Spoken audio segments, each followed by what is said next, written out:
Post. Here to debate it is political analyst Amy Holmes and Democratic strategist Danielle McLaughlin. Thank you both for joining us this morning. First, this has all been triggered again by new sound and new tape that came out from Keith Ellison in 2010, where he's talking about Israel. We're going to play that tape and then get you both to react to that. Here's Keith Ellison.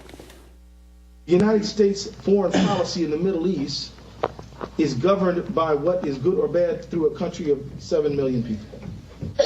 A region of 350 million all turns on a country of 7 million. Does that make sense? No. Is that logic? Danielle, is that your future chairman? We'll see. We've got till the end of February to make a decision, and what Keith Ellison has said about that tape is that it was taken out of context, and what he really meant was the fact that Israel is clearly important, but that Democrats and Republicans should take into consideration folks from all around that region when we're putting together American foreign policy. But that was Amy, that's from 2010. I saw Correct. a good bit of context there. What do you think? Certainly, and it's also wrong to say that our Middle East foreign policy is driven by 7 million people. In point of fact, from the mid-1990s, we've given Palestinians over $5 billion in aid. Palestinians living in the West Bank and Gaza. As we know, during the George Bush administration, we have very close ties with Saudi Arabia. The current administration, President Obama, when he made those remarks, was closening our relationship with Iran, trying to put together what he considers an anti-nuclear deal. So just kind of on the face of it, it's wrong. If you want to look at whether or not it's anti-Zionist or anti-Semitic, I'll let other people make that argument. But I would point out that just last night,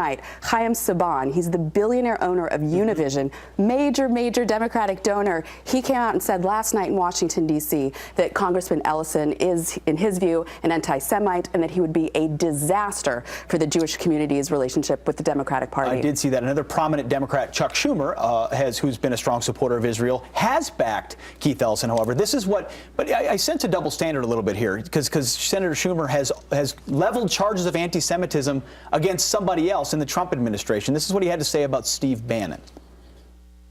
The things he said are reprehensible, and we're going to keep a really careful eye on the president and on him. So wait, is he talking about Steve Bannon or Keith Ellison?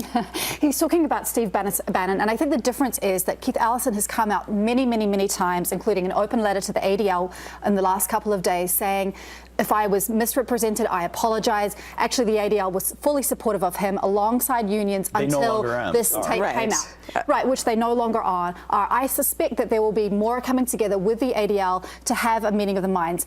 Keith Ellison spoke in a synagogue in 2006, and he totally disavowed many of the things that he had said. But that tape came out in 2010. Correct, and also Keith Ellison was one of only 8 congressmen that voted against funding the Iron Dome. That's the anti-missile defense in Israel that's actually been very successful at repelling Hamas rockets that are being shot into Israel, usually on a daily basis. But I think what's interesting, if I were advising Republicans, I would tell them, zip, sit back, enjoy the popcorn. If Democrats actually choose someone who is this polarizing, this divisive within his own party, remember, the White House is actually looking at alternatives. They've already said that they would prefer Secretary of Labor Thomas Perez over Keith Ellison. Yeah, is this the direction you want your party to go? No, of course it's not. And we have to remember that this tape came out from a right-wing group that is looking to drive a wedge between Ellison and the Jewish Democrats. And that's not what we want to happen. But I totally agree with Amy. If we've all got all of this nonsense that we have to deal with, we already have enough on our plate. He has suggested a 3,000 county strategy, not just a 50-state strategy.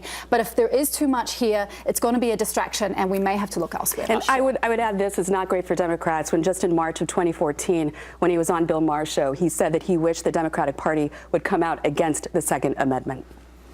That might be a bit divisive, but you guys are fantastic. Thanks for being here this morning. Pete. Appreciate it. Appreciate it. All right. Well, he attacked